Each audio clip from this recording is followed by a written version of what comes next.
Sumainyo ang Panginoon. At sumaiyo rin. Ang mabuting balita ng Panginoon ayon kay San Mateo. Papuri sa iyo, Panginoon.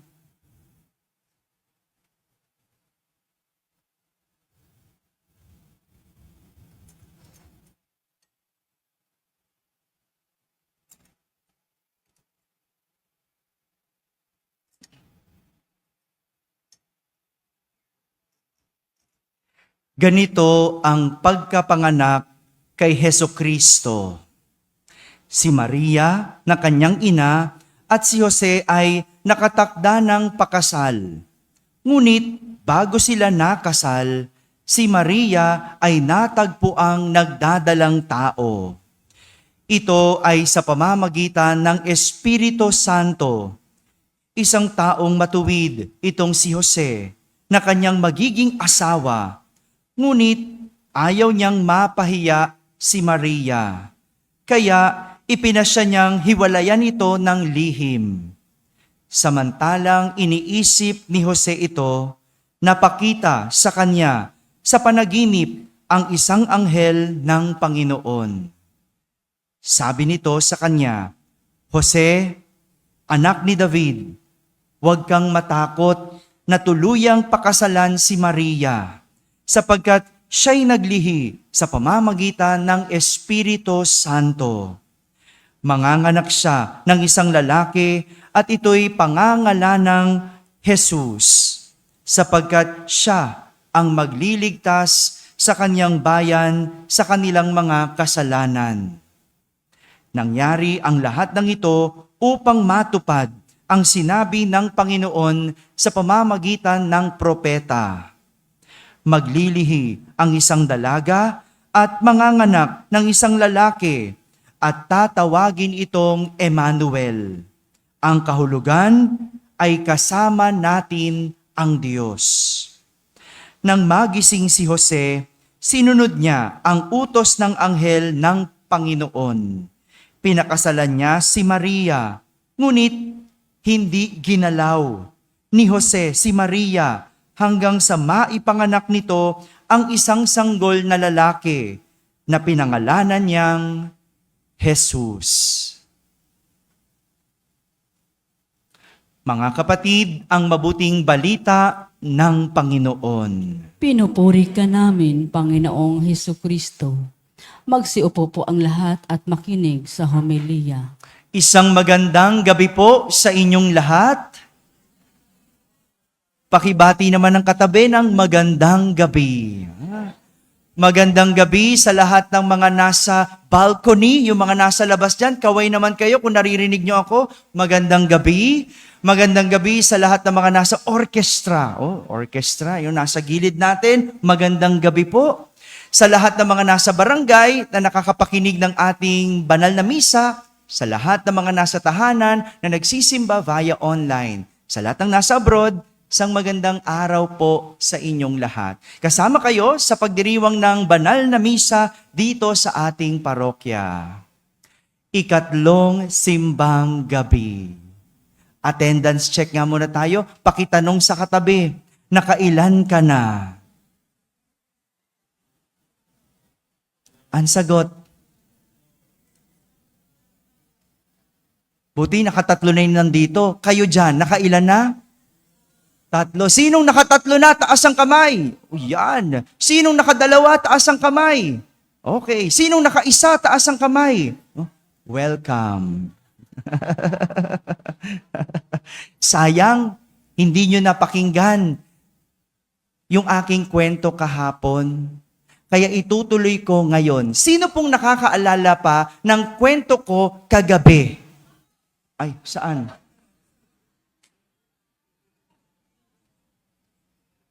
Naalala niyo pa ba yung pangalan ng bata sa aking kwento? Yung pangalan ng anak? Sino nakakaalala? Taas ang kamay. May prize ako. Dali. Sino? Taas ang kamay. Taas ang kamay. Lapit. Nahiya na. Sino? Yes. Si Boyet. No? Naalala pa. Sige, may prize ako. Lapit ka sa akin mamaya, ha? Sige. Tuloy ko yung kwento kahapon. No? Ano nangyari kay Boyet kahapon? nagkagusto. Yan. At hindi niya pwedeng gustuhin ang mga nagustuhan niyang babae sapagkat kapatid niya ang kanyang mga nagugustuhan na hindi alam ng kanyang nanay. Tuloy natin ang kwento. Sa sobrang lungkot nitong si Boyet, isang gabi natulog. At habang natutulog, tinabihan siya ng kanyang tatay. Mas sigurista yung tatay baka kasi isumbong. No? Baka kasi malaman ng nanay.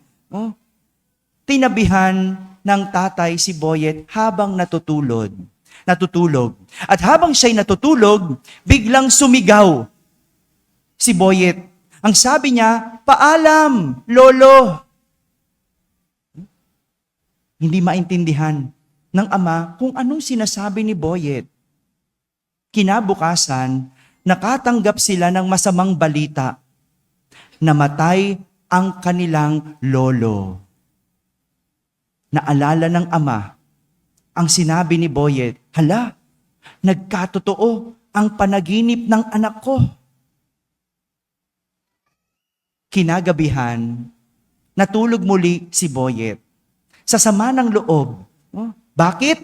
Hindi niya pwedeng ulit gustuhin yung babaeng nagugustuhan niya. Kaya, habang natutulog si Boyet, tinabihan siya muli ng kanyang ama. Sa kalagitnaan ng tulog ni Boyet, bigla ulit sumigaw itong si Boyet. Ang sigaw niya, "Paalam, lola!"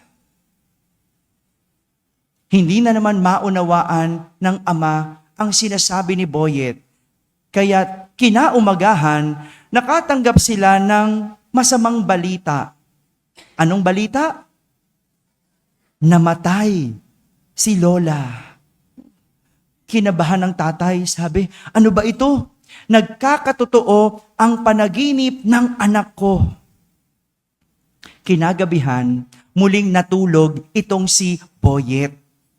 At sa pangatlong pagkakataon, tinabihan siya muli ng kanyang tatay at binantayan kung ano ang isisigaw ni Boyet. Halos maganda puyat-puyat na yung tatay, hindi pa rin sumisigaw si Boyet. Inabot ng 4:00 ng umaga nang biglang sumigaw si Boyet. Sabi niya, "Paalam, tatay!"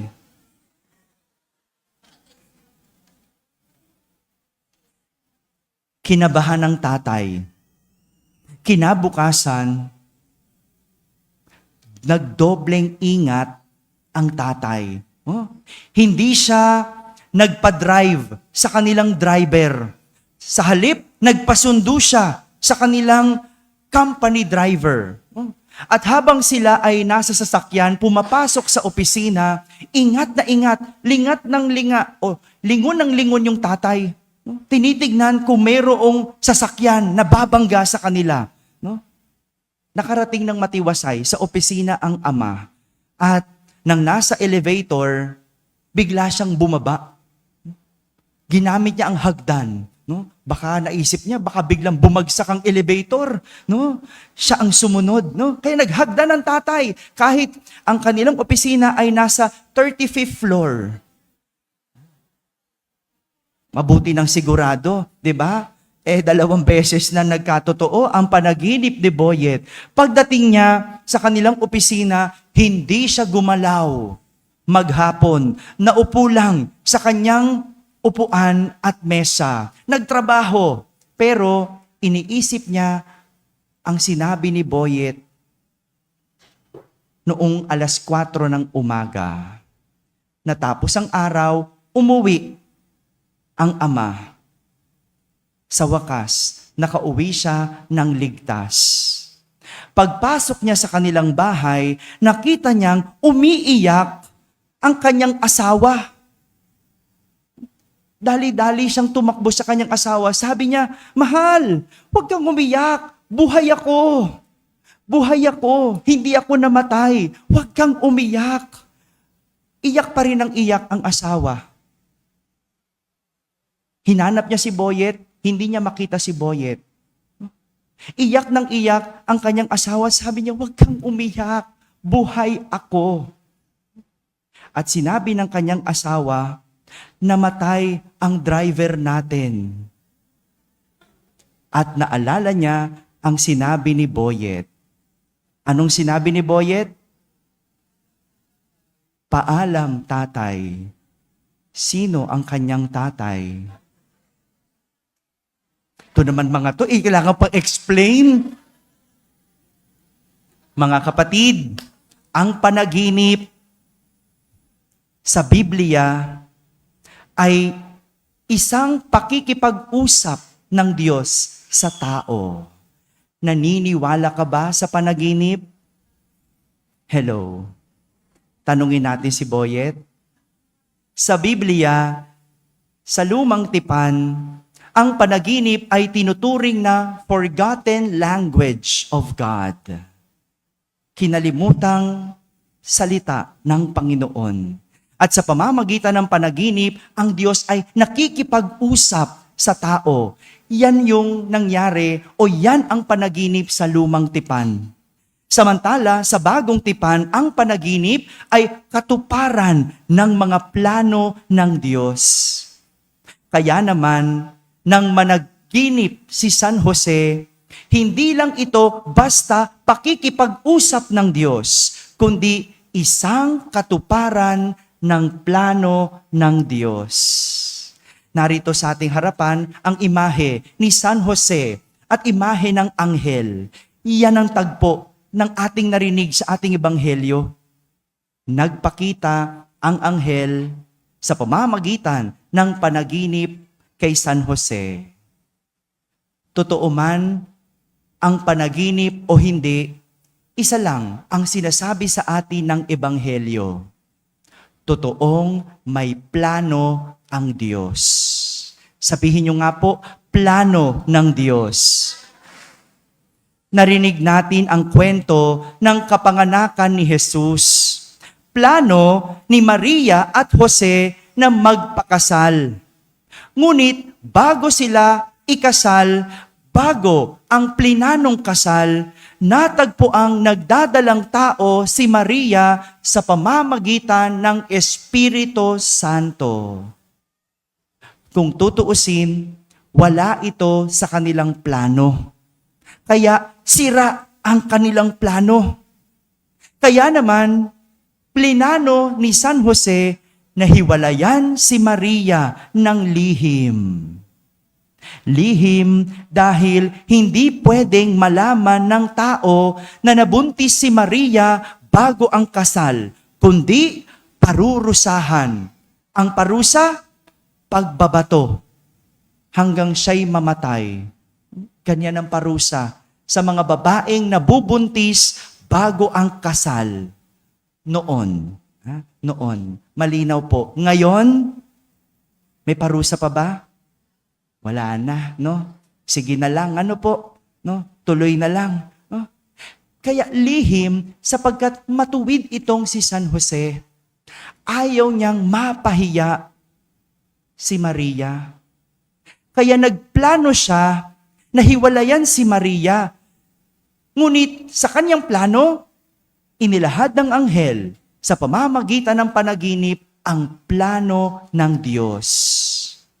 Ang sabi ng anghel, huwag kang matakot, tuluyang pakasalan si Maria.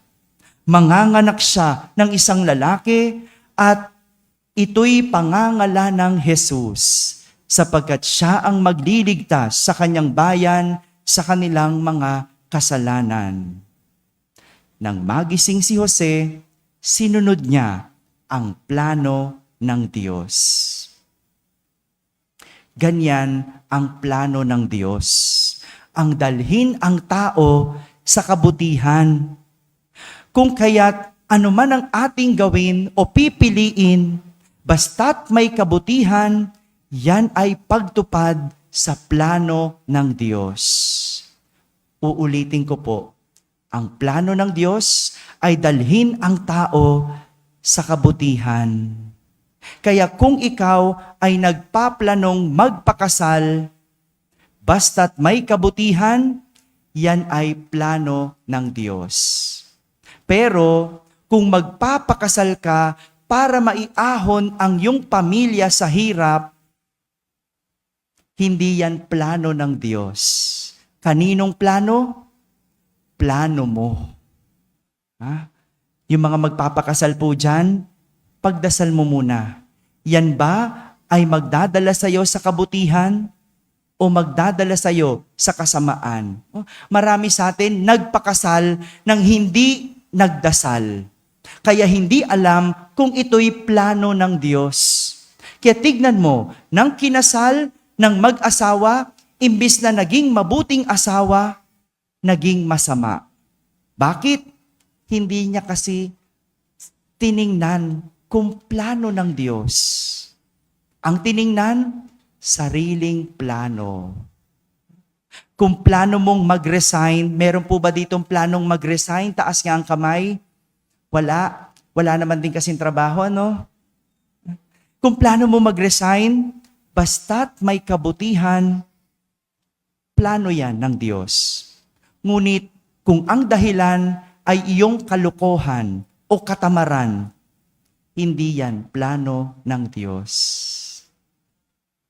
Kung nasa ng kabutihan, nandoon ang plano ng Diyos. Eleksyon na next year.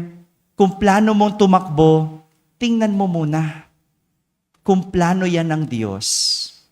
Kung nandyan ang kabutihan, plano yan ng Diyos. Pero kung mas lalo kang dadalhin nito sa kasamaan, hindi yan plano ng Diyos. Plano mo. Plano mo. Marami sa mga tumakbo, ang hangarin makatulong. Pero sa huli, imbes na makatulong, naging korap, naging mayabang. Kasi hindi plano ng Diyos. Plano ng sarili. Mga kapatid, si Jose, dahil sa pagiging matuwid, dinala siya sa plano ng Diyos. Kahit na nahirapan, kahit nasaktan, dahil siya'y puno ng kabutihan, natupad niya ang plano ng Diyos. Para malaman ang plano ng Diyos, tingnan kung ito ba ay may hatid na kabutihan. Dahil anumang plano, kahit mahirap, basta't may hatid na kabutihan, ay pagtupad sa plano ng Diyos. Amen. Amen. Ang plano ng Diyos ay dalhin tayo sa kabutihan. Kung nasa ng kabutihan, andon ang plano ng Diyos. Sumainyo ang Panginoon. At sumairi. At pagpalain kayo ng makapangyarihang Diyos, Ama at Anak at Espiritu Santo. Amen. Tapos na pong ating pagdiriwang, humayking taglay ang pag-ibig at kapayapaan ni Kristo. Salamat sa Diyos.